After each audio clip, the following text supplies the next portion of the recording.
to the so-called border czar who was here on Monday.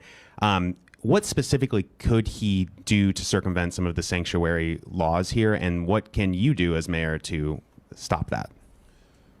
Well, I mean, as far as his parameters, I mean, those are elements that I don't think are fully defined. I don't know if this is an actual, I don't really know what this position ultimately is. So, I'm not going to, try to prognosticate their authority. What I can say, though, is that we have a clear ordinance. This ordinance, which has been strengthened over time, but its origination is from Mayor Harold Washington, who understood that local law enforcement cooperating with ICE is not just simply about not cooperating. It's requiring local law enforcement to behave as federal agents. That is not how we engender confidence in policing in our communities. And furthermore, I just want to be very clear about this.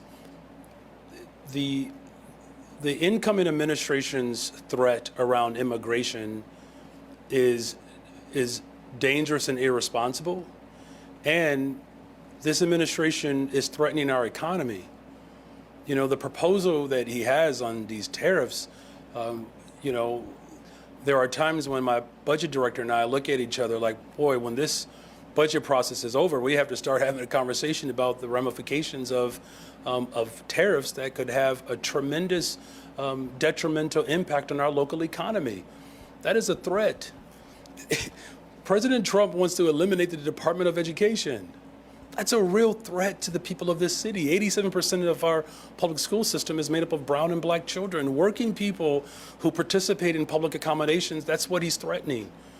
He doesn't believe in science, right? So his undermining of our efforts for environmental justice is a threat to our economy. It's a threat to our planet.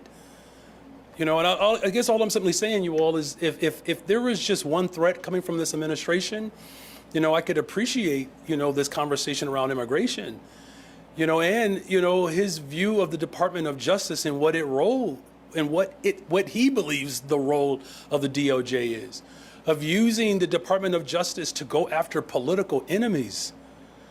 I'm just saying, I'm offering to the people of Chicago, I'm going to stand up and protect the people of this city against every threat from this administration.